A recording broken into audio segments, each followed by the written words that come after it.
Episode 17. This is the episode.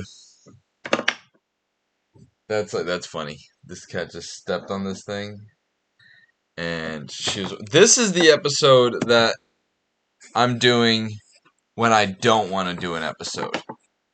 This is how you know I'm committed to this show. To truly the quality of the show. I haven't showered.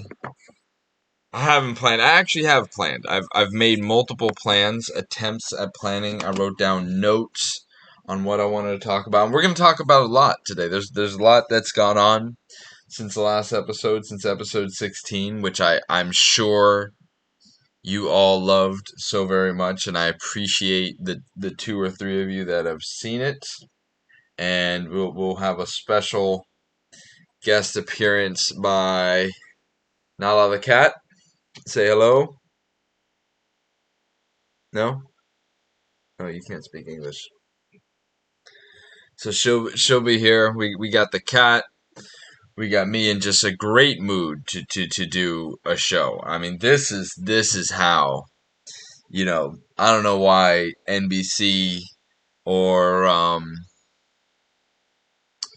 CBS or any of those that still have or HBO or Netflix. I don't know why I haven't gotten the call just yet to host, because I have the hosting capabilities. I am a Guinness World Record host, and this is one of those shows that it's sweet while it lasts. It'll be one of those nostalgic things that people, decades from now will be like, do you remember the Rick Troutner show? Do you remember, when we had quality content? And they'll be like, I remember those. The phrase, they don't make them like they used to, will apply to the Rick Troutner show. So welcome to the show. Welcome to the entertainment. You see, we got our set back here. The fire is still raging. I really should have like a logo or something for the show, but I just can't be bothered.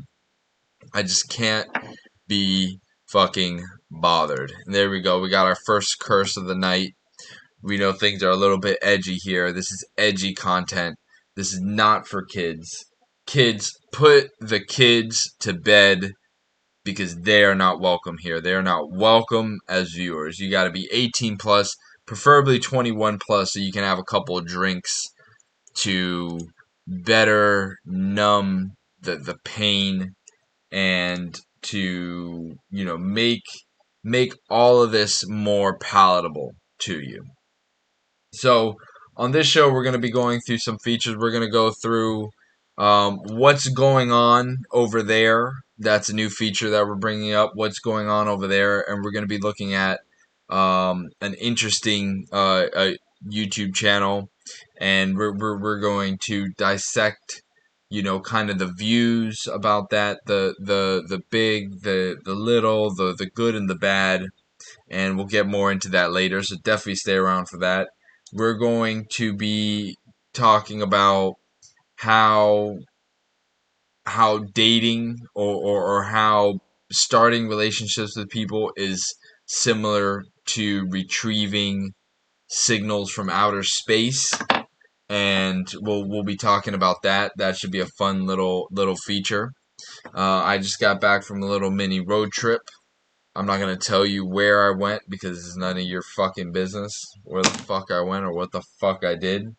I may not even be a real person. I may as well be a robot. So I may not be a real person, and you never know. I wonder how many YouTube personalities aren't actually real people. They're really some kind of organization.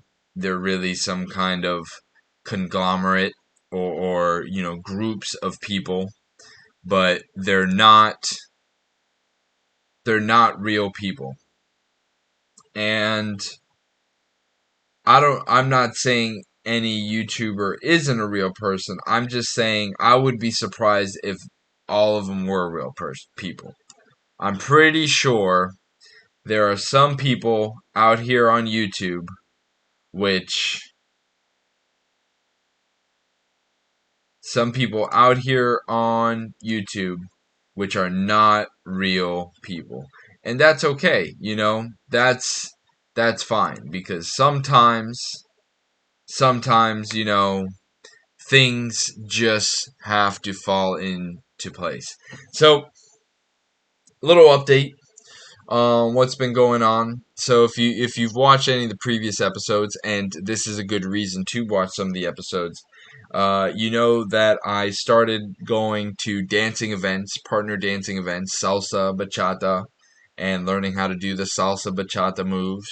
And along the way, I met a couple of, you know, a bunch of new people, but a couple of people in particular of of the female persuasion, which our interaction went beyond just hey we're two strangers and let's share a dance, which is already weird enough, but it's like hey we're two strangers, let's share a dance and then let's exchange information with each other because that was kind of a good time. So we went through that, and I believe in one of the other episodes I harped about how I would probably what the fuck is in my mouth. Now that's real good for the content right there, just pulling shit off of my tongue. I think it's from a meatball I had earlier.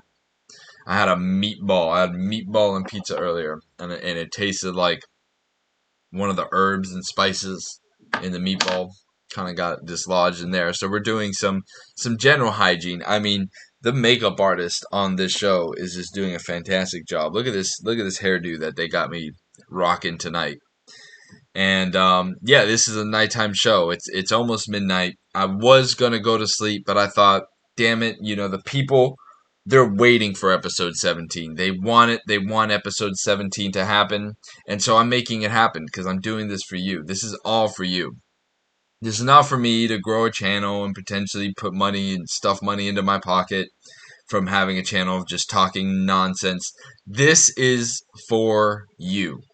We're gonna impart some wisdom. There's gonna be some jokes. We're gonna go over the politics.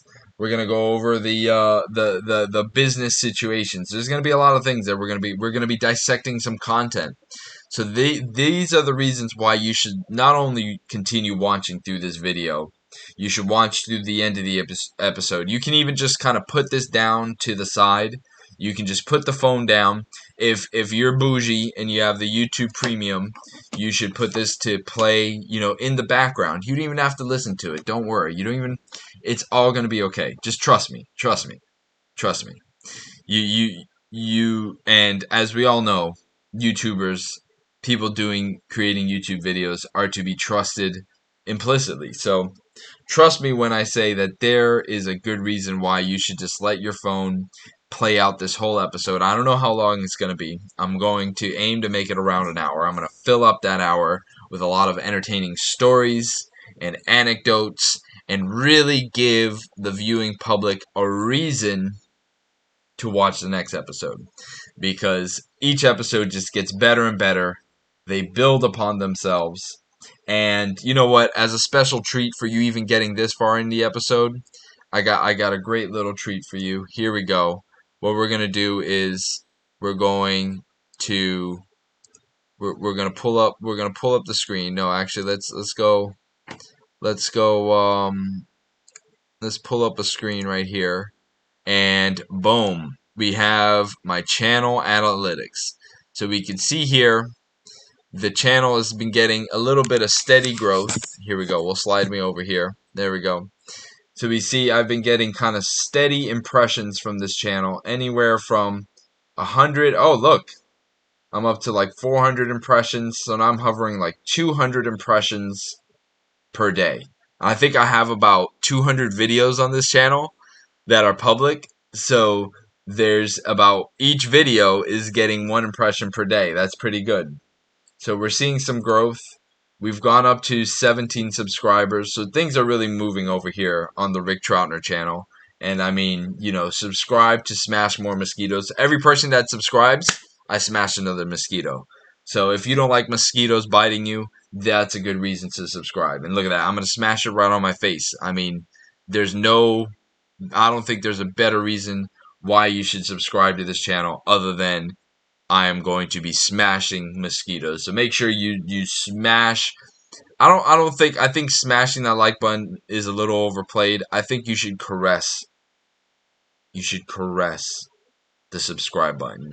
You should rub it softly. You should treat it as it was your someone you desire's genitalia. You wouldn't want to just smash the genitalia. I know smash is, one of those euphemisms, but smashing is a little violent. Who do you want to smash or do you want to caress? So caress the subscribe button, arouse the subscribe button, and then give it a little tap. Give it a little, you can hover around it a little bit, give it a little hover, and then just give it a nice little,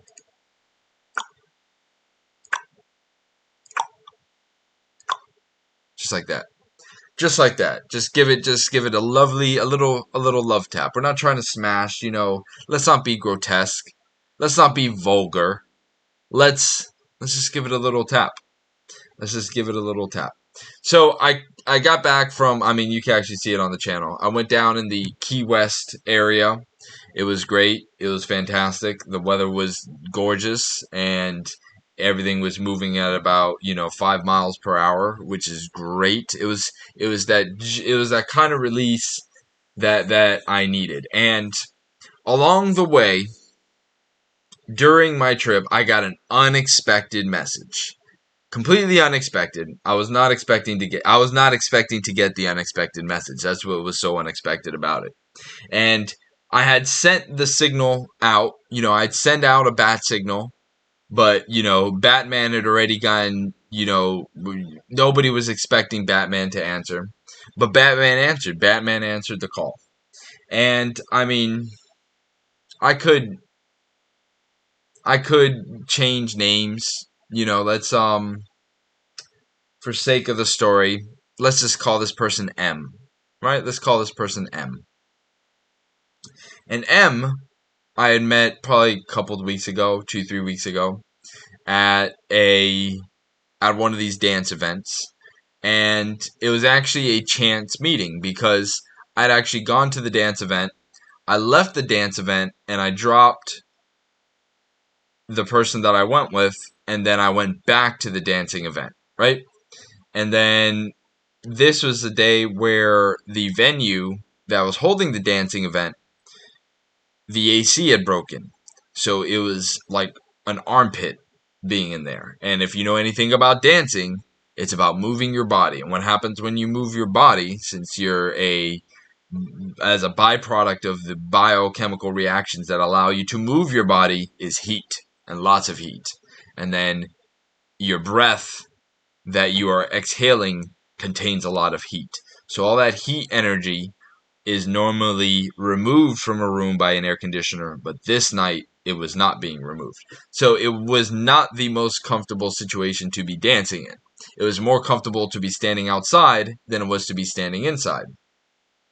So on this night, I went back to the dancing event, and where it started, I'll actually walk you through all of it, which is great, because I'll probably never speak to this person again. I may see them at a dancing event, but I'll likely never speak to M again. I should just say her name. Her name's Maria. I'll just say that. Fuck it.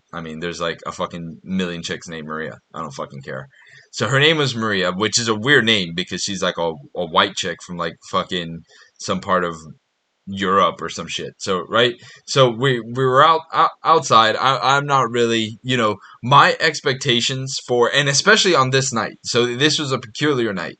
So my expectations have been thoroughly kind of bludgeoned and kind of blunted, and my expectations have been severely diminished as I've gone on in my life on what I expect, how I expect to form a relationship with new human beings. Like, I realize that there's this period in most people's life that go through any kind of public schooling or college or any kind of place where you, and really, even if you don't go to school, if you're vocational and you end up going and being, just going right into the workplace, if your work involves you having to interact with be interact with a similar group of people on a daily basis, that group interaction is conducive to creating, whether it be romantic relationships, friendly relationships, and everything in between, platonic and non-platonic relationships form in the workplace, which is why it's interesting, this whole movement of being appropriate in the workplace. Do you know how many babies and human lives you would you would cancel out that wouldn't happen if people didn't get together in the workplace? I mean, holy shit. Like you'd have to kill off you'd be killing off like half the human race at least of people that met in the workplace, did the dirty, and 9 months later a fucking kid popped out. How many of those instances, since all it takes is like a brief moment, so but it takes a little bit more than that. Like the last real relation, yeah, I mean all the relationships I've had to forcibly interact with that person multiple times, with un un you know involuntarily interact with that person. Like when you're going to work, you're not going to work to see the people at work. You're going to work to get paid to do the work that you're supposed to do. And as a byproduct of that, you're meeting people at work, right? So, but you're not going there to like now, so maybe you meet each other at work multiple times, and I mean this is just for me. For some people, I've seen them where they just met someone and now they're hanging out at each other's houses, and they're sleeping over, and and things can move very fast. But in my experience, that has never been, and maybe that's my fault. Maybe I'm a very reserved, guarded person, and that's kind of the aura that I put out.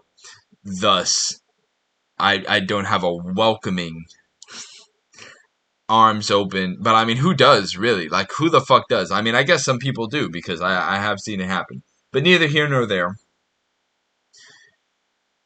You work scenarios, or these group kind of scenarios, and dancing is one of those. But the two times that I've actually had a good experience with one of these people at the dance event, I just had met him for the first time. It wasn't someone that I had met, and I haven't had a relationship with anyone in the dancing community, other than it being transactional, paying for a class, or hey, we've seen each other at the same class.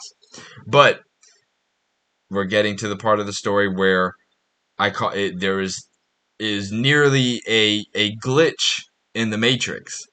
There's this signal, and it's called the wow signal, and it's the wow signal sound, and the wow signal sound was a narrow band radio signal received on August 15th, 1977 by Ohio State University's Big Ear Radio Telescope in the United States, then used to support the search for extraterrestrial intelligence. The signal appeared to come from the direction of the constellation Sagittarius and bore the expected hallmarks of extraterrestrial origin. Astronomer Jerry R. Ehman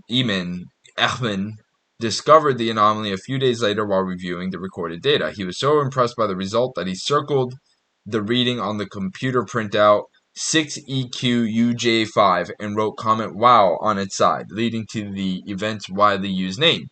The entire signal sequence lasted for the full 72-second window during which the Big Ear was able to observe it, but has not been detected since. Despite several subsequent attempts by Emin and others, many hypotheses have been advanced on the origin of the emission, including natural and human-made sources, but none of them adequately explain the signal. Although the wow signal had no detectable modulation, a technique used to transmit information over radio waves, it remains the strongest candidate for an alien radio transmission ever detected.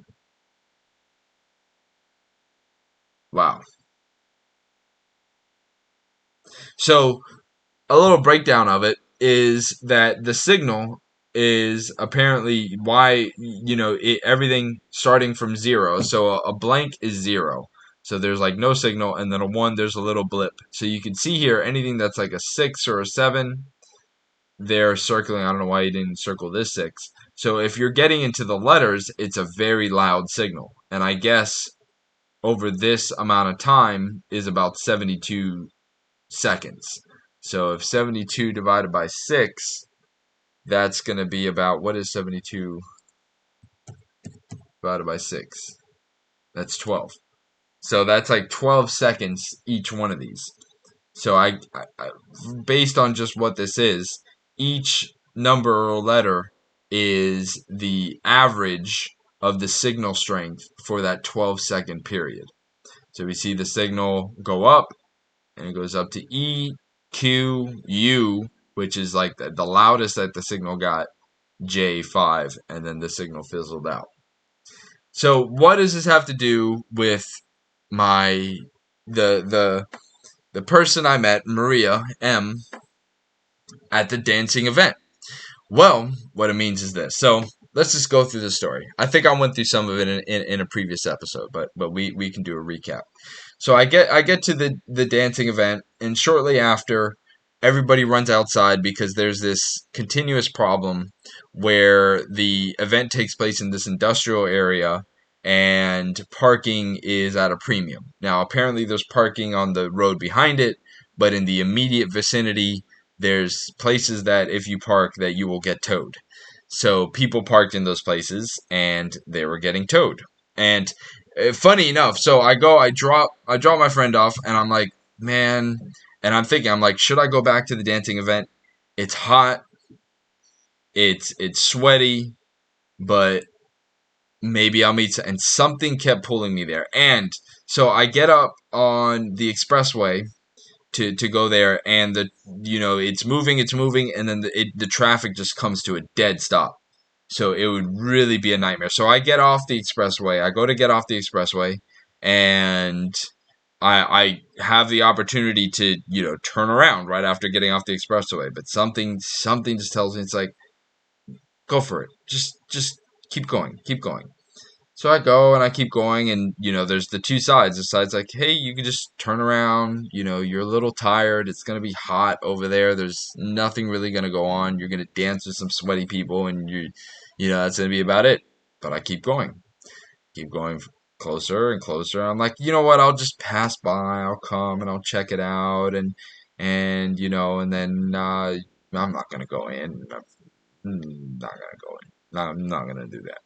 And then I get up to the area, and I pull in, and as I'm pulling in and I'm about to turn onto the street where the place is, I see that there's a tow truck parked right around the corner, like it's hiding, it's waiting to come. It's like a predator. And I see this, and I continue on, but now in my head I'm like, man, I really shouldn't really leave my car because I don't want to get towed. I think where I'm going to park there's not going to be a problem, but you never know. So I go down the street. I pass a place where I know people are going to get towed, and then I go and along the way, this is a little important piece of information. I pass a black Mercedes. It's I think it's like the SLS coupe. It's one, nice looking little black Mercedes. And then, maybe 20, 30 feet down the road, I park my car.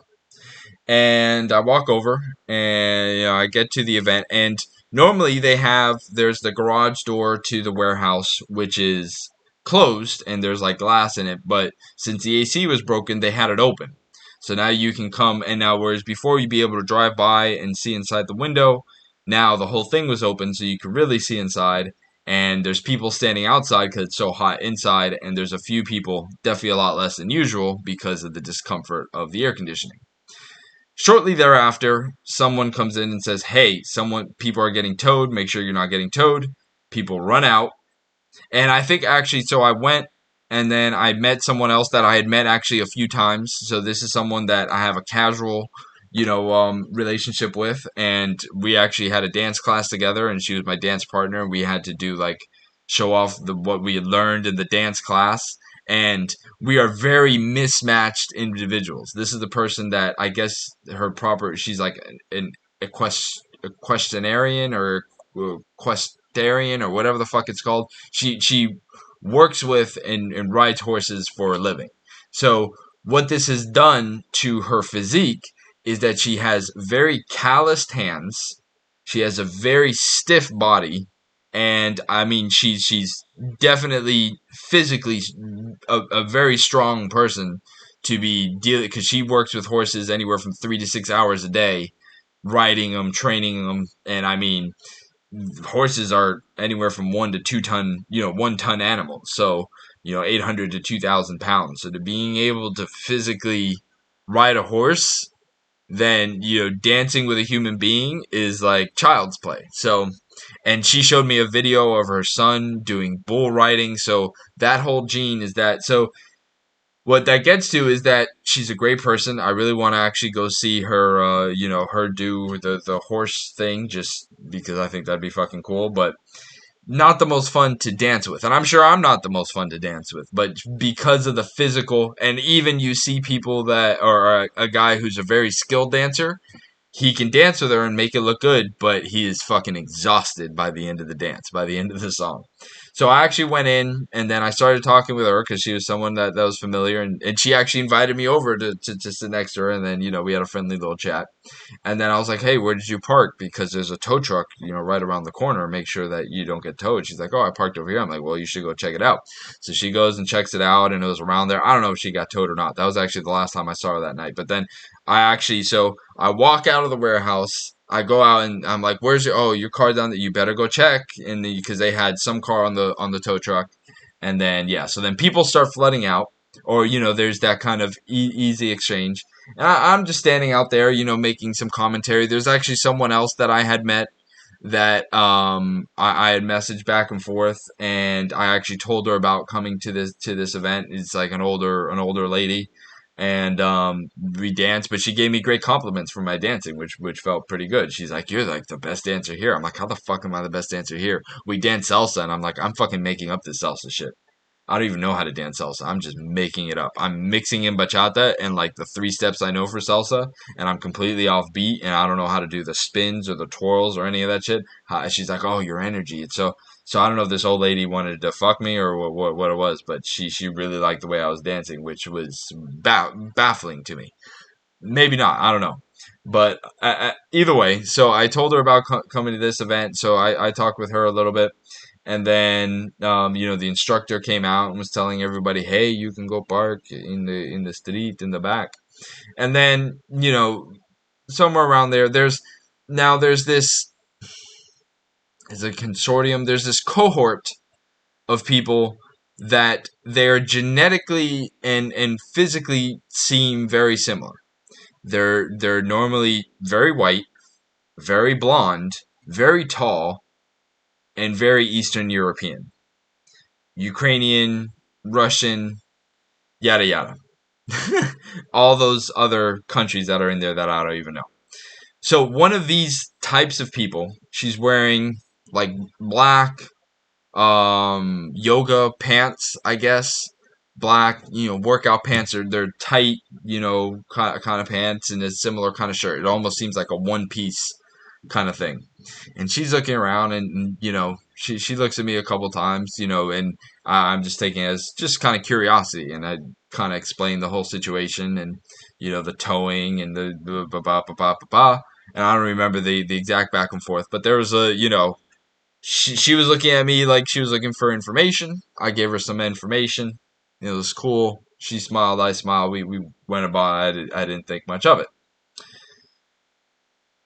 People go back into the party, and I go up to the same woman. I ask her to dance, and I dance some bachata as good as I can, and then I dance some salsa with her.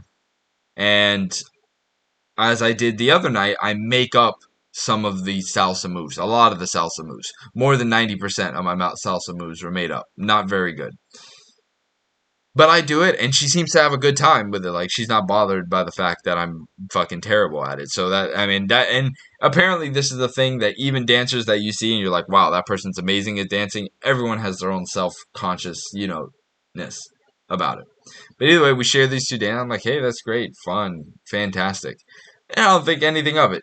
Nothing that up until this point of the story, there's been no boundary broken outside of what I've experienced with any other person that I've danced with so far. We did have a little back and forth casual conversation. Nothing. It was so unexciting that I don't even remember what the fuck was said. It was just something about, hey, the cars are being towed. This is why they're being towed. Here's maybe some little snippy comment about it. Let's keep it moving. So again, it's very hot inside the warehouse where they're doing this dancing event. So being outside, and since the door's open, you can be outside, but still, just be a step from being inside, and still able to hear the music and everything because the warehouse gate is open. So I step outside, and I'm actually stepping, and I'm leaning on the edge of the door. And I just had two dances with this woman, and I see that she's coming, and she goes out. And um she walks right by me. I don't stop her. I don't even really acknowledge her. I just, maybe I smile, maybe not. I don't even think so. She just walked right by me. And then she's standing like a few feet away, and she's talking to one of the like veterans, dancing veterans. This guy has to be at least like 50 something years old, and he's a dancing, fucking fiend. So, and he's chatting her up, probably trying to figure out where, doing what any man would do when there's an attractive woman at a nighttime event, try holla at her, trying to your boy was trying to holla at the girl. So that's all going on. No surprise to me. Doesn't really, but being the astute observer that I am, I observe this and recollecting it now because of where, as we get to the wow signal, where all this kind of ties in. So that conversation, kind of ends, and then she kind of comes into my space. She at least gets closer, she gets nearer, and she's close enough in my space where I could either just ignore her there or I could now interact with this person. And we've already shared two dances. So that's the good thing. That's what I like about dancing. It allows you to do introductions right, you know, it allows you to do introductions non-verbally. So we've already had a non-verbal introduction. And then I say, hey, I think, now this is where it's interesting. I don't know how I phrase it, but in so many words, I go to presume, since I've already seen enough of these tall, blonde, white blonde women that are from Ukraine or Russia or some Eastern European, I go ahead and make the leap and I ask her if she's Ukrainian or Russian. And she's like, nope. And this throws me off because I was very, very sure that that's what she was. And the fact that she wasn't. But she pauses and then she goes, actually, well, on my mom's side, she's Ukrainian. So, but I'm not Ukrainian. I'm like, well, where are you from? And she says she's from Luxembourg. I've never, ever met or spoken with anyone from Luxembourg ever. Plenty of Ukrainians, plenty of Russians, plenty of Germans, plenty of French. Luxembourg. Luxembourg. And there's one thing that I know about Luxembourg. The per capita GDP is very, very high. Like, this is the fact that I know about Luxembourg. Like, now, does that mean that everyone from Luxembourg is very wealthy? No, I'm sure there's probably, a disparity just like there is with anywhere else. But there is something to be said that it is so high. Like, it is remarkably high. Is it the highest in the world? Luxembourg. Is it literally the highest in the world? It has the first GDP nominal and the second highest GDP PPP per capita in the world of $112,000 per person. So is everybody taking home $100,000? I doubt it, but that's pretty incredible. So Luxembourg, at least on paper, very, very wealthy. Very wealthy. Now, let me give you a little bit more. So that night, I usually go home and I shower and I put on some pants and my dance shoes and a nice shirt and I cologne it up and I clean up pretty well. I wash my hair and then I comb it back so it dries and then it kind of poofs up and it looks kind of cool. This night I did none of those things. I hadn't showered. I wasn't wearing I was wearing my ratty sneakers. I had a shirt on that had stains on it. I had shorts on that kind of had general dirt and stains on it. I hadn't really put, other than some cologne I had in my car, I didn't put on any deodorant. So I probably stank and looked just generally disheveled. So there wasn't even the facade of like, oh, look how put together I am. I was not looking too hot at all. At all. So my physical attractiveness was at a very low, depending on where it is, I was not helping myself in any ways. But again, I wasn't expecting to, fucking meet anyone here. But I like that I didn't. I like the fact that I didn't. So she tells me that no, she's from Luxembourg, and then she starts telling me that she's an. I'm like, well, what do you do? And she's like, she's an entrepreneur. Now that could mean fucking anything, but she actually owns a gallery. Like she owns gallery space in fucking Miami Beach, and then she works with like yacht charters and shit like that. I'm like, this girl needs to take me out. This girl needs to take me out. What the fuck is this? So I'm like, oh, that's great. I don't really tell her anything about me, which I like as well. I made a mistake earlier in my life where I actually made and I actually realized just recently what I did wrong. Like I knew in essence kind of what I did wrong. I in the shortest amount of terms, I became clingy, right? I've been called that word a couple times, but what really happened, because it wasn't really clinginess, it was, but what really happened, at least for me, psychology, is the things that I did to attract the girl. I once I had attracted her, I flipped and started doing the opposite, which had the opposite effect. It repelled her. Now, all the women that I've attracted in my life, which is not many, but all the ones that I have, I wasn't like super sweet. I wasn't like getting them flowers and roses and writing them poems and cards and doing big romantic gestures. I was actually kind of a fucking dick. Like the girls that and I never did poems or flowers or things like that, but just I would soften up for. Never fucking wanted to touch me. But the girls that I was kind of a fucking dick, like maybe I would make fun of them or give them little jabs and shit like that. A couple of those I dated for months, if not years, and did the most things sexually with them than I've ever done with anyone else, ever. So, which is a weird thing, and I always remember this.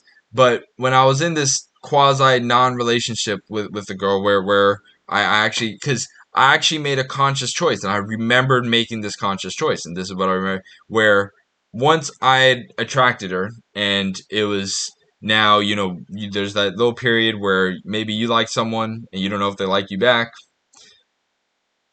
Well, we had gone past that phase, and once we were past that phase, I'm like, you know what? I'm gonna treat this one nice, and this is how it went through my head, and then I changed how I started treating her, and the relationship quickly fell apart. Whereas before, I was probably a little, the a little bit of bravado, a little bit of a dick is really the best way to explain it.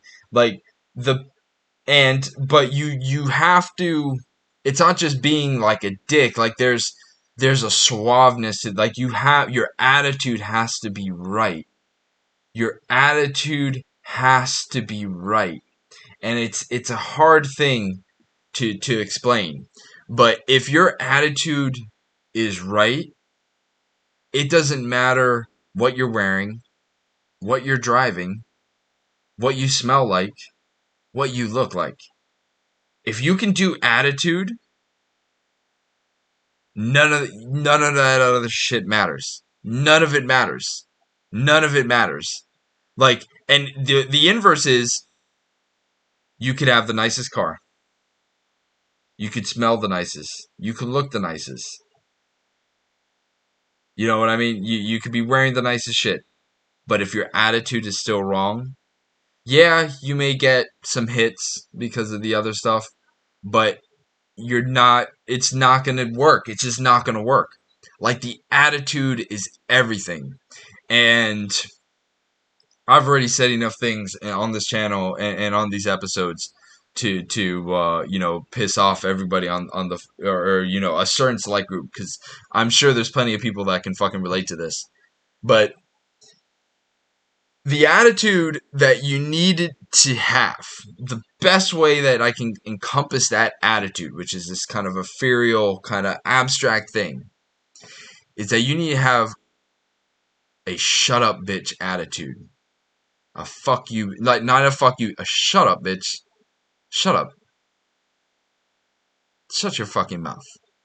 Like, I wish there was a better, but that is the best way to explain it. And you're not really using those words unless you really need to, but the aura that you're giving off is one of, like, if you say something stupid, I'm gonna call you out on your stupid shit. I'm gonna tell you to fucking shut up, bitch. And I understand why that is appealing, because many men, myself included, will purposely turn off that shut up bitch attitude, thinking that appeasement will be more successful than the blunt honesty.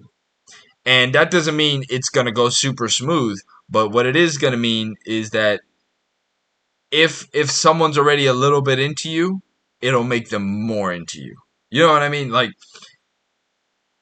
and if you don't have that attitude, and what it is it's a fakeness. Like, it's like, if, and I would imagine there are women out there that do this on purpose, maybe consciously or subconsciously, where they'll say some stupid shit just to see if your shut up bitch attitude is fucking on point.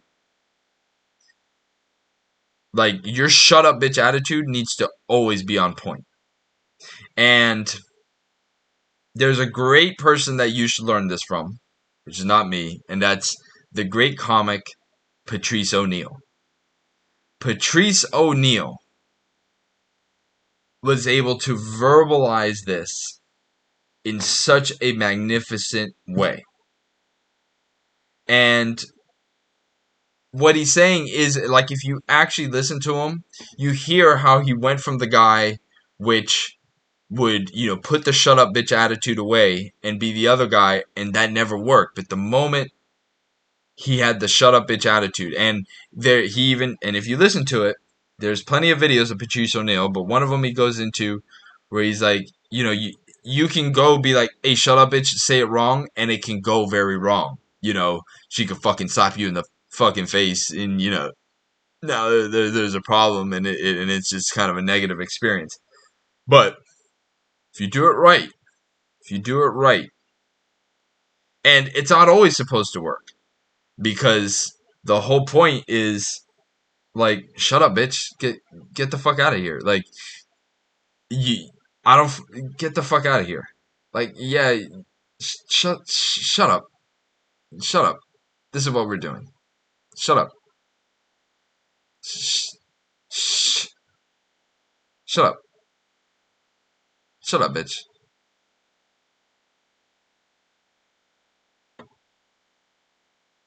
And it's not to be mean, but that is really.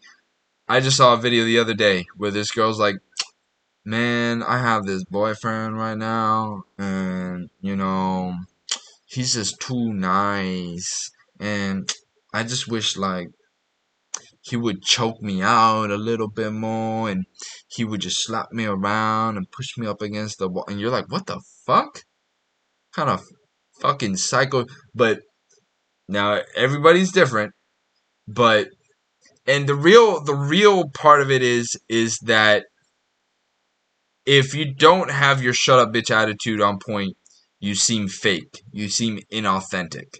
The nice guy shit comes off as inauthentic. And that is what is the turnoff about it. So you have to have the shut up bitch attitude, at least just on the ready and to use it. And the I guess a good way to actually filter it is imagine if that girl you're talking to was your dude, like a dude friend, and he just said some shit. Would you say, dude, that's the stupidest fucking shit I've ever heard? Or would you just let him slide and not, that's like you gotta treat a girl like your boy, at least in as far as what kind of shit that you'll accept.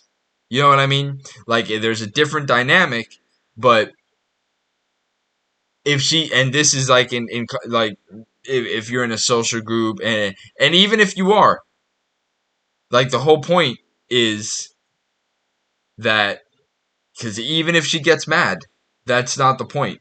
Mad is not, hate is not the opposite of love. Indifference is the opposite of love. So if she's hating on, oh, don't you tell me to shut up. That's not the opposite of love. That's just hate. So that's just another side of the same the same spectrum of strong emotions. Love and hate are both strong emotions. Indifference is the lack of emotion. So those are the opposing forces. Strong emotions and no emotion. So love and hate fall under the strong emotion. No emotion, lack of emotion is the opposite. And that's where indifference comes in. So if you employ these strategies, and it's not just to do it at will. If she's saying something valuable, if she's saying something coherent that makes sense, that has a point, then you should probably listen. And you should always listen. But if you listen and then you run it through your calculations and it's just some fucking nonsense or some manipulative shit, you just need to be like, shut up, bitch. And you need to finesse that however you can. Those 3 words is just the best way I can condense it, but each situation is going to have its own dynamic. Now, let's go off on another little tangent. There was another woman I met probably a couple weeks before this one, and I talked about her in depth. We'll call her N. So there's M, Maria, and N. We'll call her Nika. I think this is what I called her in the other one. So Nika, she's the one who during one of the dances she rested her head on my chest, which would normally be a very intimate thing to do with someone. You know what I mean? Like we just fucking met. Why are you resting your head on my chest? What the fuck is that? Right? If I did that to you, that would not be cool, right? That would be like, whoa, get your head off my tits, whoa. But so that happened, and then I'd send her a message, but being in this whole YouTube thing and being an avid YouTube researcher, one of the little rabbit holes I got down is every fucking chick that's now ready to give dudes dating advice, and dudes just watch the chick giving dating advice because she's a chick, even though that's the fucking dumbest thing ever. And the best thing I can compare it to is it's having a fish explain to a fisherman trying to teach a fisherman how to fish. So most of it's fucking nonsense. And most fucking people, I'm not even going to say men or women, because most people don't know really what they want. So all that shit's fucking nonsense, but it's entertaining. But one of the things that they did say, I won't bring her up, one of these fucking, dating, Marnie, the fucking Marnie channel, right? So one of the things Marnie, obnoxious little nasally fucking chick, Marnie, let's see, if I just put in Marnie, I'll find this chick, right? There she is, you big nose fucking This woman's probably fucking 50 years old. And she just slaps on that makeup. Oh, she posts one video a week. Slacking, girl. How to talk to women. Oh, yeah. Oh, yeah. Avoid looking desperate. Yeah, I'm just gonna tell you. You just need to. You, what? How to touch a woman and rock her world with your hands. So she starts out all these videos and she's like, it's Marnie, and I'm gonna be your personal wing girl. If you were my personal wing girl, I would blow my brains out. Because if I had to listen to your nasally, fucking judgmental ass voice, and people pay this woman to coach them on how to, and she has plenty of. So Marnie's doing just fucking fine. So I can fucking say whatever the fuck I want about Marnie. Marnie's a public figure. I can say whatever the fuck I want. So, but I will give her the credit. So she gave one little piece of advice where it's like, if you're doing any texting, just use texting to make plans, to confirm and make plans. Don't do anything else with texting. Definitely not at first. So this is actually a good piece of advice because Nika, I sent her a message responding to one of her Instagram stories. It was a stupid joke, and it got no response. And then I kind of let that lie. I didn't do anything else. But coming up, so it was coming up on Friday. It was Friday. So let me just finish up. So we're at the dance event. I ask her, yeah, she says that she's from Luxembourg. I realized a little more. And then where it went from there, then they put on a merengue song. So I barely know how to dance bachata. I can make up dancing salsa. Merengue's easy enough, and it's known to be easy enough where I can probably get away with it. So a merengue song comes on. She's standing next to me, and as it comes on, she turns, she puts her hands out, and she's ready to dance. And now this merengue dance is a very simple dance. You're just stepping in place. And I even fucked that up because I started doing a bachata step. And it's a merengue step. So merengue, you're really just stepping in place. But you're very close and it's very kind of sensual. And it was getting a little hot. I mean, not hot temperature because I was outside. So there was a little bit of a breeze. But it was getting, blood started to flow into places where blood flows when excitement begins. And I was like, oh man, this ain't good. Don't do this. But, what can you do? So I'm trying to moderate that and doing all, the merengue, and I'm fucking up the merengue, and I'm whispering in her ear saying, hey, I need a dance partner to get better at this dancing shit. And she's not really responding, but we're dancing. And then we finish the dance and it was great. And we smile, and I don't know if we say anything else, but the night goes on, and at some point she says, I'm leaving, goodbye, bye bye, bye bye. And I realized actually one of the things I learned when everybody ran out and the cars were getting towed and I actually exchanged information, I asked her, that's what we talked about. I'm like, oh, where did you park? And she said she's the black Mercedes that parked over there. I'm like, oh, great. I parked over there as well. I parked down the street from there. See, this is part of this story. So, Marnie, get the fuck off my screen. Get the fuck off my screen, Marnie. Fucking Marnie. So, she says, oh, I'm going to leave. And then I stand there and I haven't exchanged information with her. And I turned to the instructor. There's like the main DJ. And I just turned to the instructor next to him. I'm like, you know what? I'm going to leave too. I don't say I'm going to leave too because then that would connect us more. I'm like, you know what? Yeah, I'm going to leave. So I start going the direction of my car. And I instinctively do this. So it doesn't seem like I'm stalking this woman in this industrial street. I take out my car keys because I'm going to my car. Hey. So as I'm walking towards my car, I'm about to pass her car. She's at her trunk and she pulls out a bottle and she's swinging back a bottle. I'm like, oh, is that your drink? She's like, no, it's just water. I'm like, oh.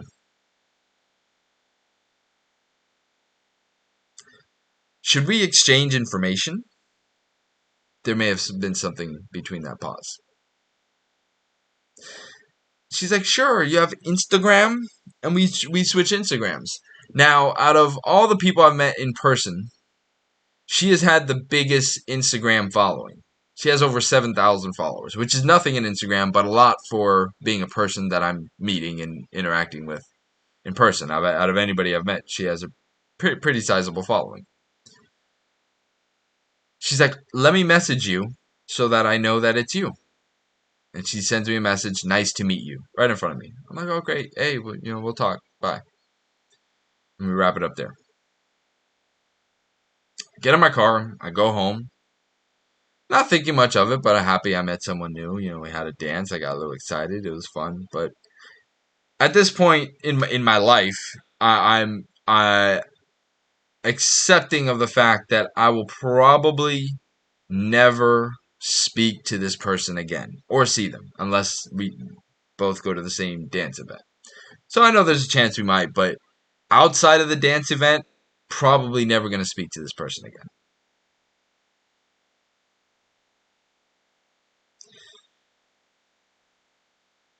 But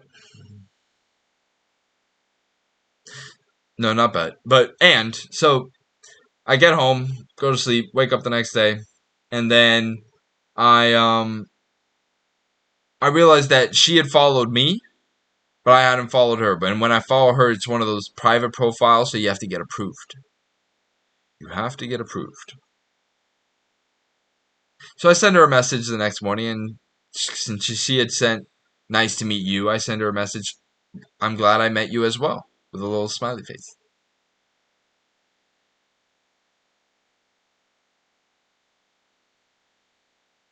Maybe like 24 hours or so pass, and she approves my following of her profile.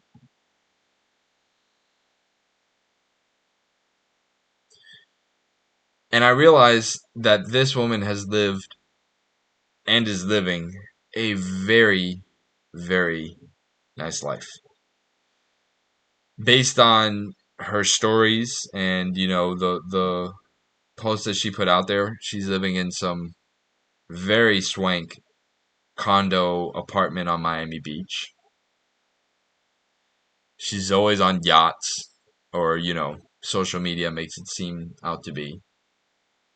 Just like any fucking woman these days, she's done some modeling. Every woman's literally a model. Like every woman's either a model who has had their pictures taken or a model who has not had their pictures taken. Every person is really a model. It's just who has had their pictures taken, how much have they now you're a professional model if you get paid to have your picture taken and your picture published. Even if it's on Instagram and even if it's on OnlyFans.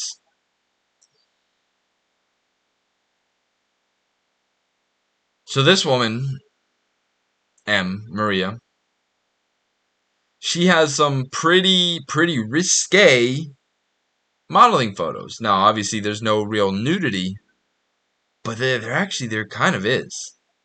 There kind of is. There's this one photo where she's like standing in between some trees, and there's like some branches covering her tits, and then she just kind of has her legs closed, and you can pretty much see like the kind of tip of her vagina. Like it's low res. Obviously, if you do the zoom, it just looks. But it's like you can almost see her clit right on Instagram, and it's definitely artistic. Let's just say it's not because it wouldn't be on Instagram. You would imagine Instagram would have taken down, but I've seen that a few times on Instagram. So I'd sent her that message. Glad I met you as well. And I kind of set up a little rule that if she doesn't never answers that message, I'll just let it go and never answer again. Then I listened to Marnie. Marnie's like, use texting to set up plans. Ask direct questions, get direct answers. And I'm like, you know what? That makes sense. Let me not think just because I didn't get a response that I'm not going to get a response. Maybe I didn't ask the right question. So I send her this message, and it takes me a good couple hours to formulate this genius response. And it ends up being, "Hi there." And I really tweet. I'm like, "Hey there, hey you, hey this." I'm like, "Hi there." Impersonal, but friendly. Any fun plans for tonight? Question mark. Put the word fun, plans. It's really, I'm not really asking her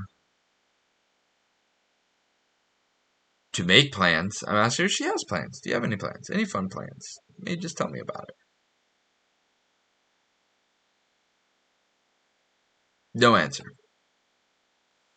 This is right before I end up going to the Keys. And I was really debating. I had said, oh, I was going to go to the Keys.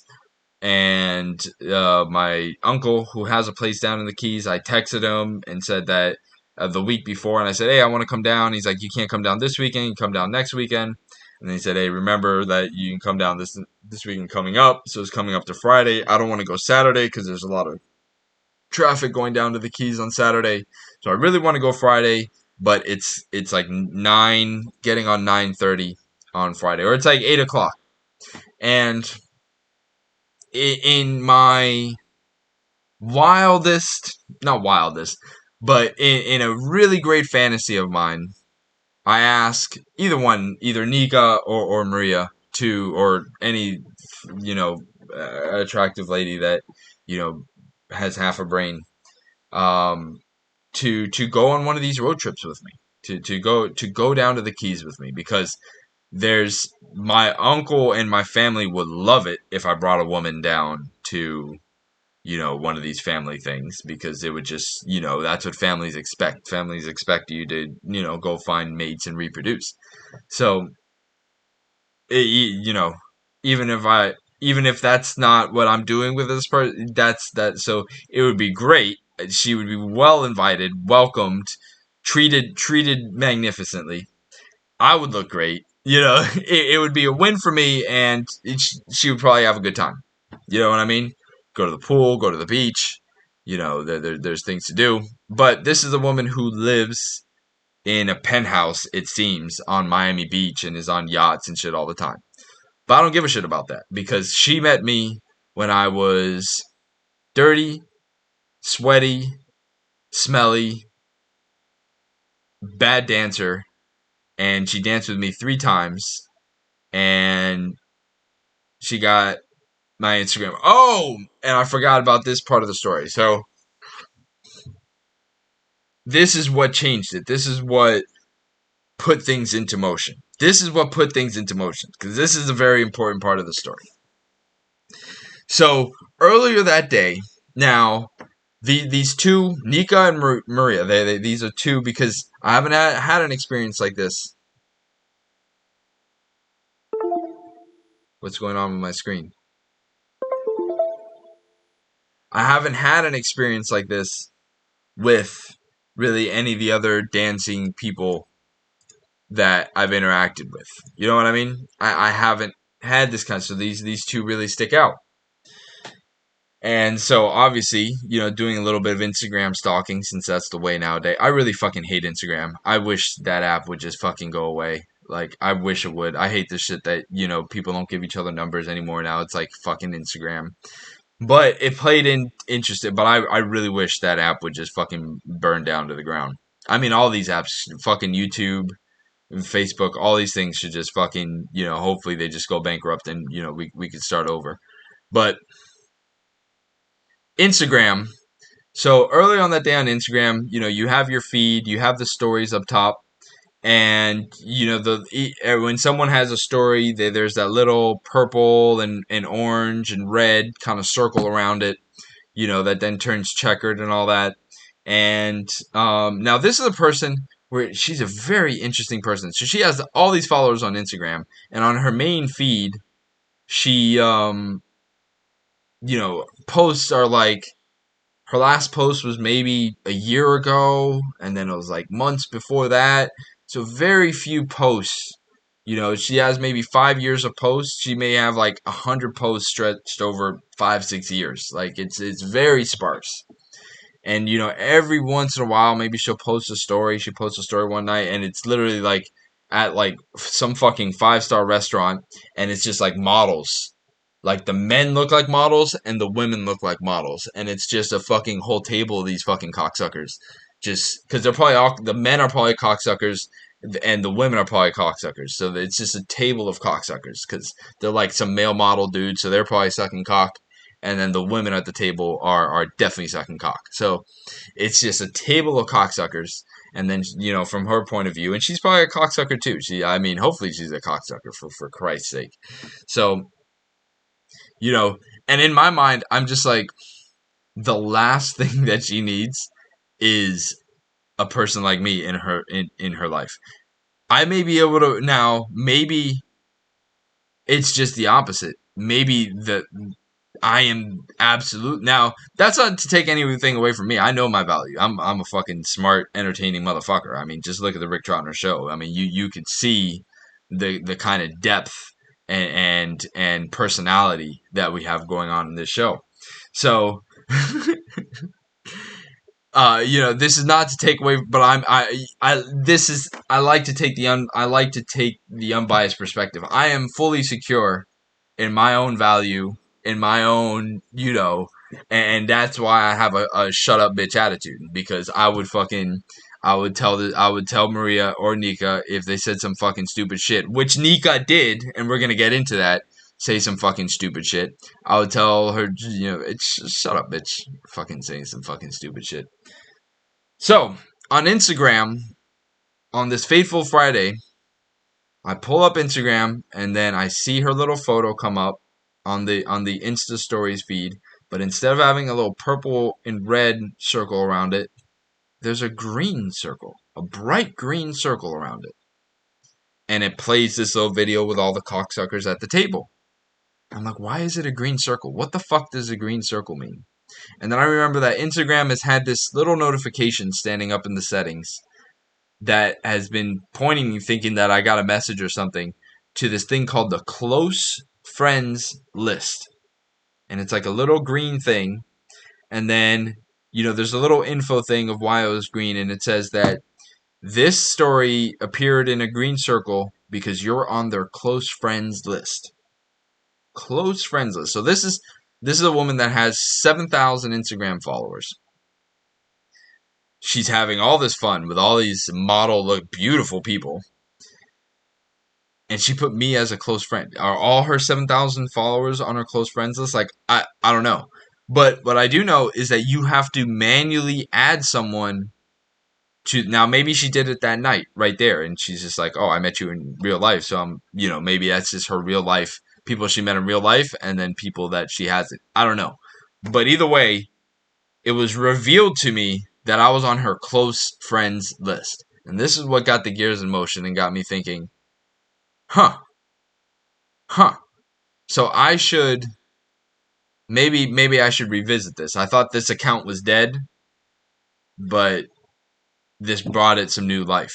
And then this is where I concocted the message, hi there, any fun plans for tonight? So, in my mind, the best that would have happened is she says, no, I don't have any plans. And I say, do you want to come down to the Keys with me? And she says, tonight, question mark. And I say, yes, tonight, I can pick you up.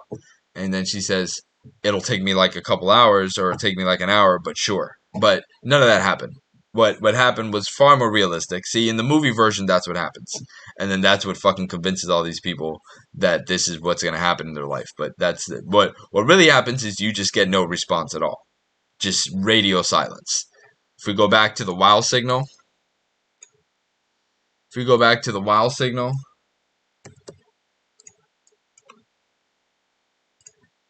what you usually get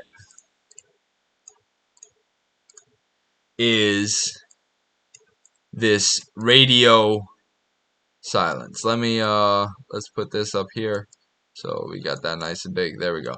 So what usually happens when you're looking at this image right here is all this space where there's just no signal. You see how these are ones? These are the low. So this is what usually happens. Just blanks. Just zeros. Just no response. Radio silence.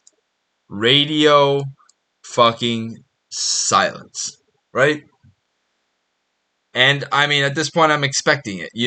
There's that, of course, in the little back of my head that's like, she's gonna answer. Don't worry, she's gonna answer. But the logical thinking part is like, she's most likely not. Most likely not. Based on your prior experience, if I had a whole bunch of different prior experience, it would be. But going on 30 years, she's probably not. It's getting around 20. So I drive down to the Keys. I get in like around midnight. Go to sleep. Wake up the next day. See my uncle, my aunt. Have some breakfast. I go to the beach, and then I'm about to decide to go to what I'm gonna do, and then I decide I'm gonna go to Key West. So I'm in Marathon, which is about an hour from Key West. It's about 2.5 hours from where I am, and now I'm gonna go another hour down into Key West. And going down into Key West, somewhere along driving there, get a little notification from Instagram that I got a message. Maria, hey there. First message. Second message. How are you? Question mark. Smiley face. I was just chilling yesterday.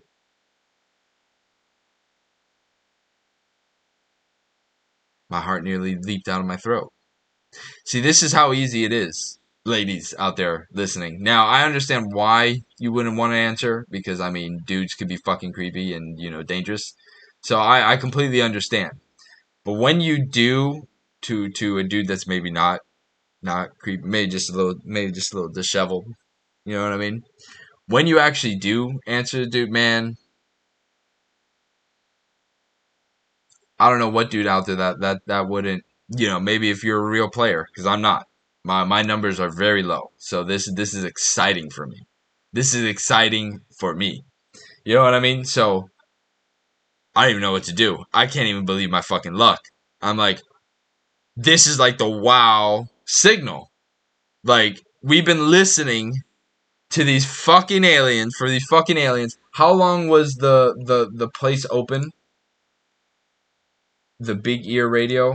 When was the Big Ear Radio? From 1963. From 1963 to 1998. So in 1977, they were listening for a response for 14 years. 14 years until they got one message and then got nothing else for another 87, 97, 21 years.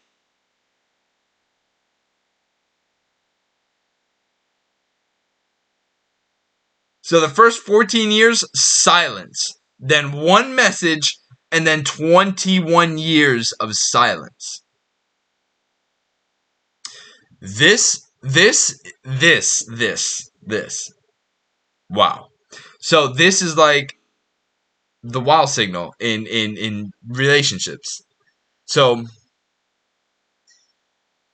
she sent me this message. I don't even know what I can't believe my luck. Now, a younger me, a less wise, a smaller brain version of me would have answered immediately.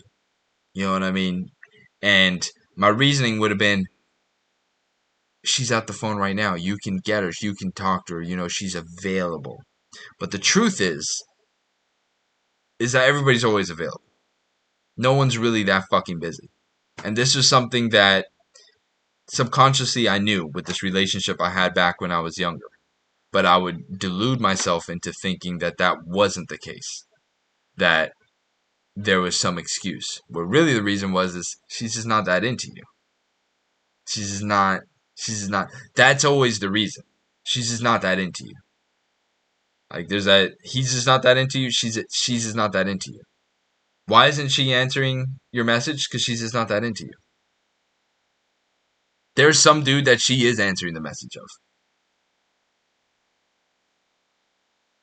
And if you're that dude, she would find a way to answer that message.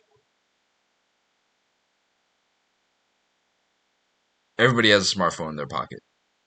If somebody wants to answer a text, they will. If they don't, they won't. And anything less than that is bullshit. Is bullshit. So I know this now. I knew it before, but I wanted to pretend that that wasn't the case because your ego gets a little hurt. But now I have no ego. I'm fucking an old man. I don't give a shit. I'm gonna die alone anyways. We're all gonna die alone. You know what I mean? Like I could have fucking 6 wives. I'll still fucking die alone. You know what I mean? I have 6 wives, and each of those 6 wives could have fucking 6 kids, and I'll still fucking die alone. You know what I mean? So this is really, it doesn't matter. It doesn't fucking matter. But I want to play the game and see what's the best strategy of the game. Since it's just a game, you have to be on an emotional. And the way to really win the game is just to have more at bats. Is really it. If I go and send a message to 100 women that I meet, I'm sure 1 to 3% of them will answer, and maybe half the amount of that will actually be able to make plans and then go from there. But with only 2, those numbers aren't that great. So that's really how you win. Getting latched on, and I've realized over time that there's no just one kind of I don't have really a type. I mean, I'm attracted to so many different kinds of women. Like it really doesn't fucking matter. Like it's all I used to, yeah, I mean, I used to I haven't had a crush in fucking since like freshman sophomore year of college. I haven't had a crush. I just realized, oh, there's a cute chick here. Oh, because if I had a crush, I'd have a fucking crush on every other fucking woman I see down here. You know what I mean? So that's pointless. Crushes are fucking pointless. And what I realized as well is the hottest thing that a woman can do is be into you. That's the hottest thing. Like that's hotter than anything else. Now there's a moderation. There's that little where it goes a little psycho, but hey, maybe you want a little bit of psycho in your life. You know what I mean?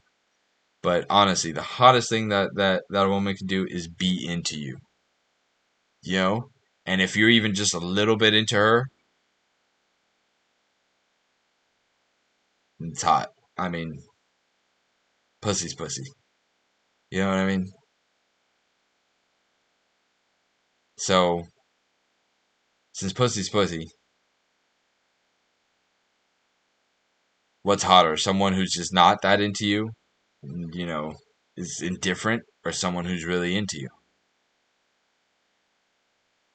I think that's pretty obvious.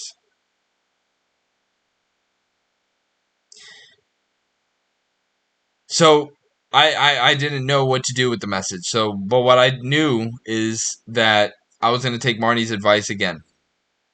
Whatever my response was going to be in the direction of making plans with her, and then and having being a direct yes or no question.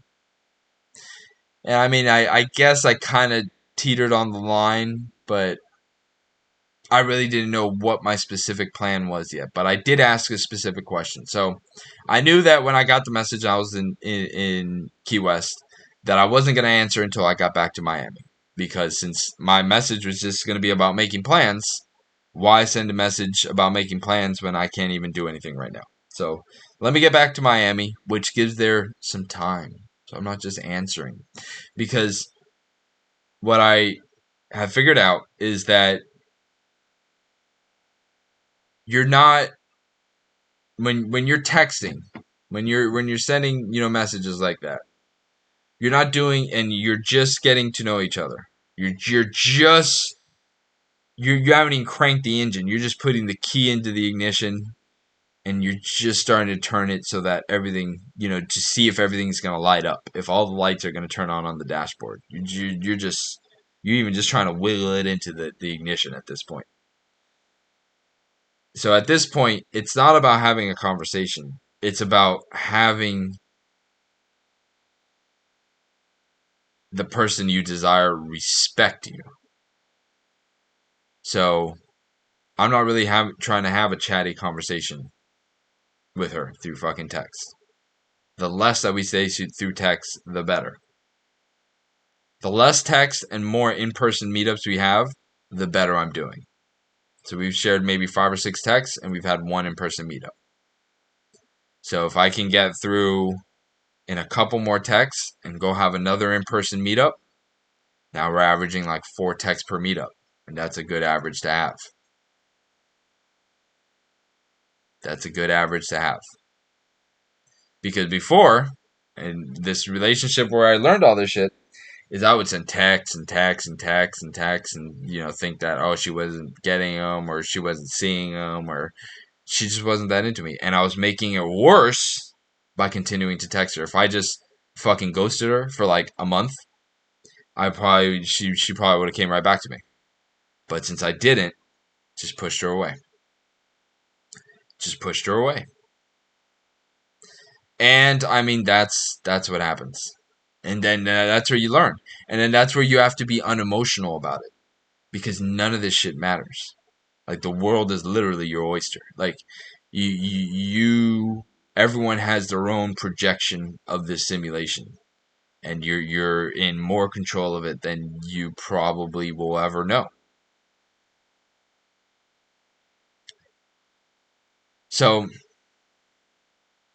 I got back to Miami and I had some errands to run. I ran those errands and I got back and then I'm like, all right, now it's time for, and I already formulated the message in my head. And I sent her, just got back from the Keys, period. You should come out with me this weekend. So it's not really a question. That's why it's like teetering on the edge. But it really only has a yes or no answer. Or no answer at all, which is the same as a no. But the only things that you can really answer that is, oh man, I'm busy this weekend. If you are going to answer. Oh, I'm busy this weekend. Sorry, I'm going away for the rest of the year. You know what I mean? Like, it's a very, like, what can you say to that? I mean, you can just say no. You just say no. But you're just saying no for that weekend. You know what I mean? So I can still, in a month, ask you to come out that weekend. And have you just turn me down. Now, there's another fella. So we learned a little bit from Marnie.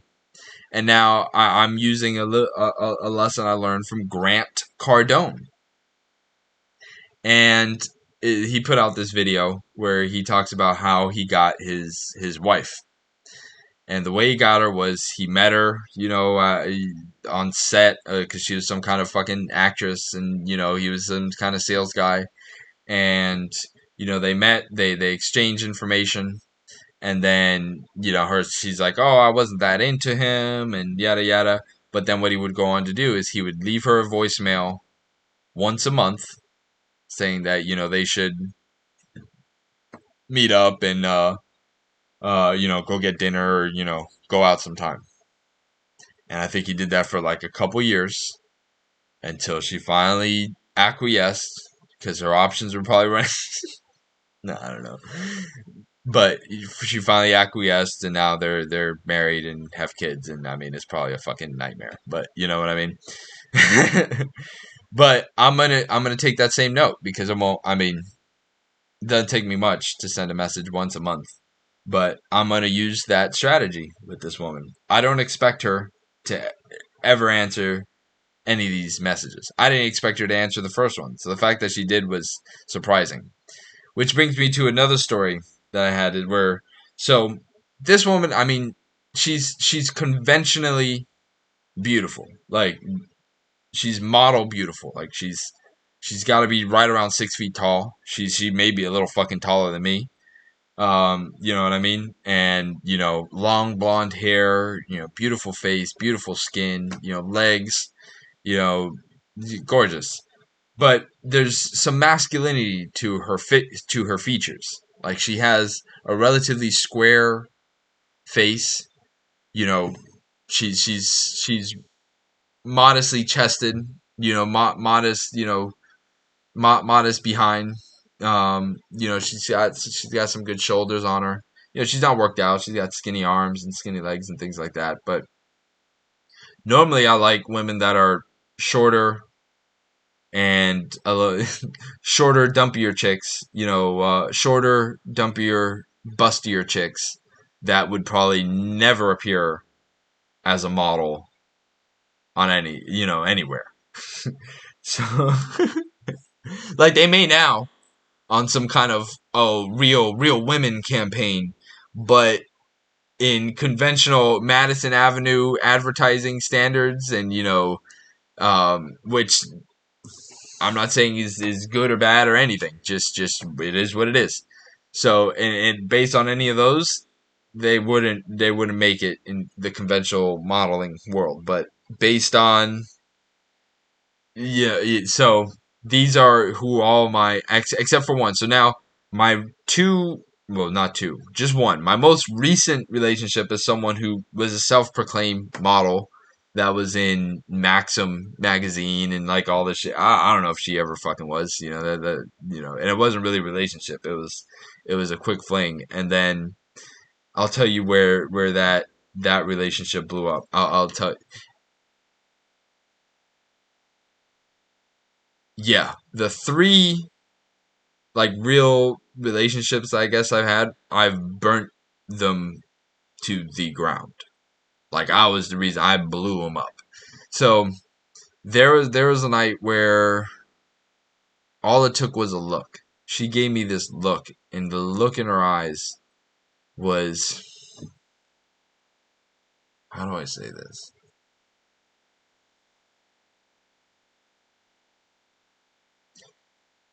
It's like I could see the monster. I could see the monster. It's like I saw it. It's like, you know, they call it stripper eyes, right? Where you give these eyes. Like I can't do stripper eyes. I'm not a fucking stripper.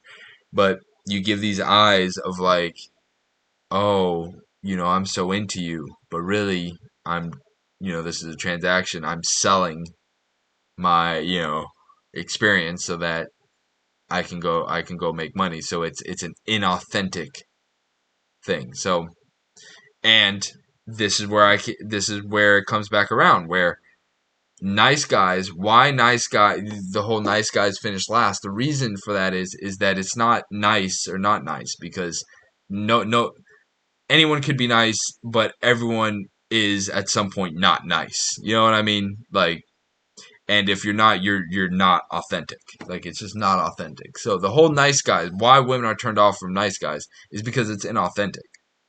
And I mean, the same thing, at least for me, happens, when someone does the stripper eyes, but then I see the real, like, there's the shut up bitch attitude, and then there's like, shut up, dude. Like, the, there's the inverse of that, where, like, that it's the monster inside everyone. But I saw that, and I was like, I don't like you enough to deal with your monster. I don't like you enough to deal with your monster. So I'm going to burn this to the ground. And also the one time we went on a date, it was just going on to get a meal. She was such a pain that I'm like, I never want to go out in public with this person again.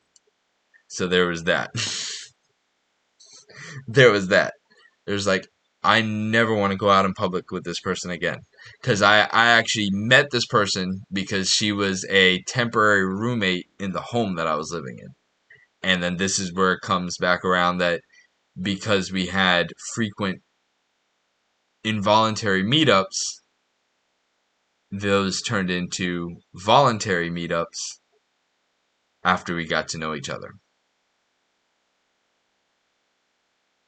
As of this time, as of this recording, there's been no response from the "you should come out with me this weekend."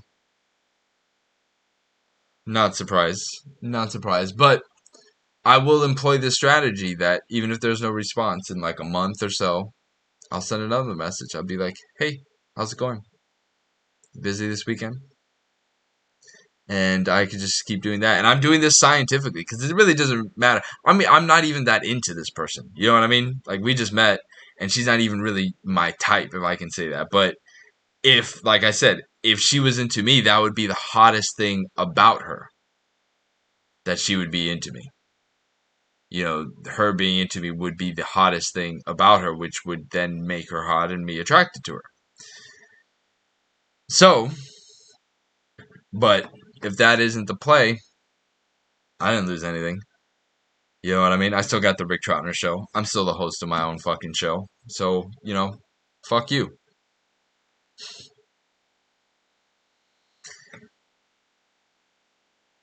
I hope this was interesting. I know this is a little. Oh, let's go back. Let's go to this. So, Nika posted a story, and the quote, I have an issue with the quote that she put up. The quote starts out with, "Treat yourself like a queen." No problem with that. No problem with that. That's good. You know, everyone should treat themselves as a queen or a king. You know what I mean? That's good. So that first line, I have no problem with that part of the quote. The next part of the quote is, so that when your Prince Charming, now I already have a problem with that, just based on the context of the of so far. When your Prince Charming comes around, he is on the same agenda.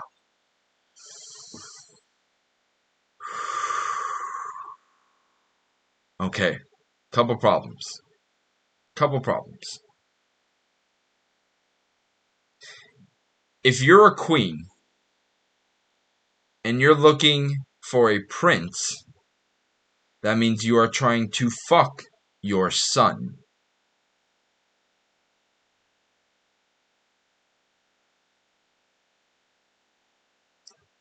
Queens do not get with princes. Princesses get with princes. Queens get with kings. And when queens are with kings, the queen is the king's bitch. But everybody under the queen is the queen's bitch. I'm pulling this from Patrice O'Neill, but it's not.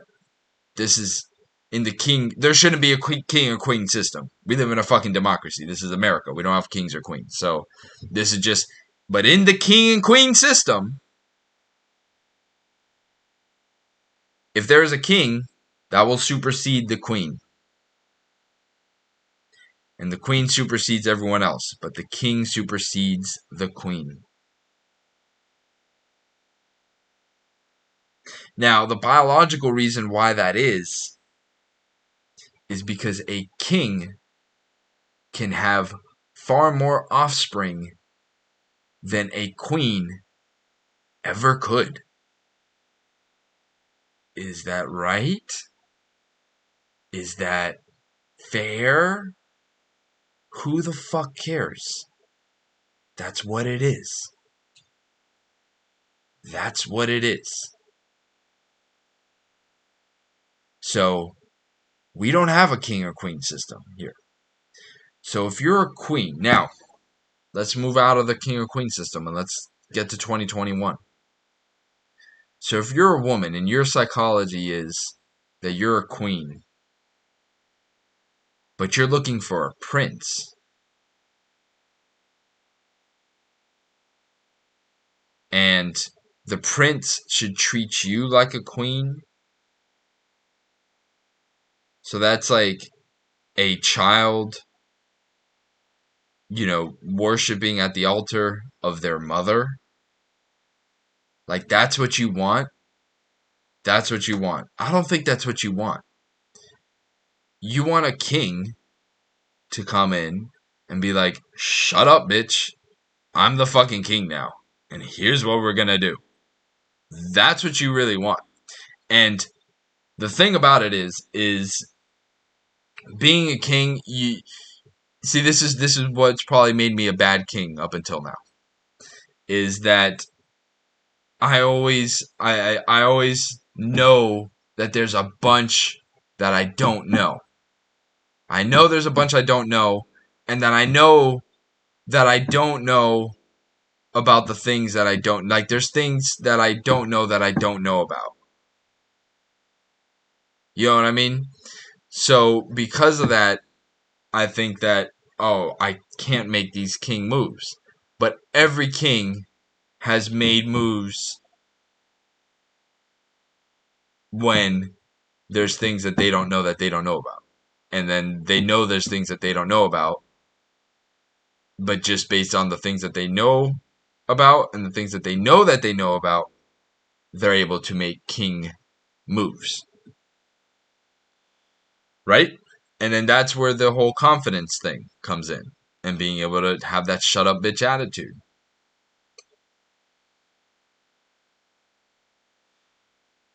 And that's what is really want, and it's not just out of nowhere. Like you need your competency in a certain thing. You need to be competent in a certain thing. And maybe that thing is just being able to operate in the world, you know? But that quote, it nearly disqualified her from the running, you know? Because if that's where her mentality is, I'm no fucking Prince Charming. I'm the fucking king, bitch. I like, and if I'm not, then this ain't gonna work out. If I am the prince, that's not a good that's not a good dynamic for you to be the queen and for me to be the prince. That's not gonna end well for you or I.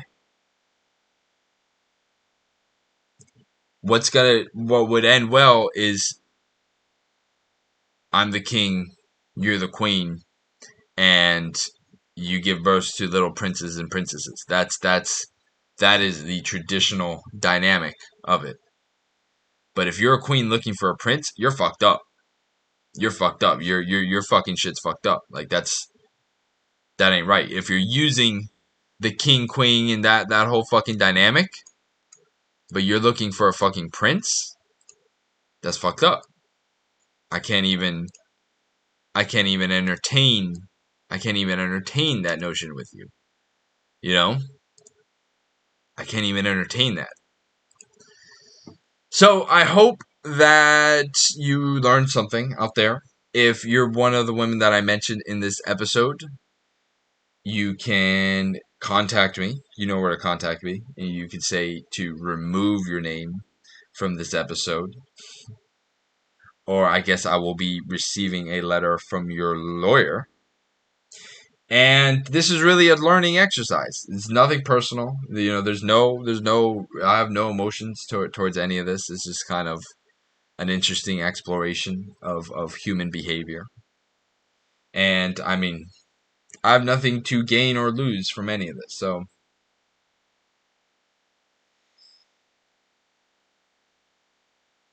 I hope it was informative for the viewers, though. That's what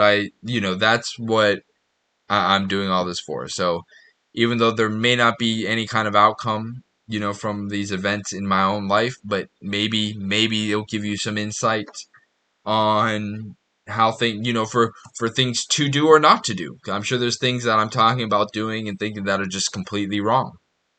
And that's why you should never listen to fucking YouTubers, whether it's Marnie, whether it's Grant Cardone, whether it's fucking Rick Troutner. Don't fucking listen to anyone. Do listen to them and like and subscribe and do all that, but then, make your own decision about it. You know? So I hope you enjoyed episode 17 of the Rick Troutner Show. Make sure to stay tuned. Episode 18 will be coming out at some point. You can check out all of the previous episodes on the channel. There is a playlist that should be linked down below where you can find all the episodes. These episodes will be appearing shortly on Spotify and everywhere else where you will hear podcasts. Thank you for watching, and see you on the next one.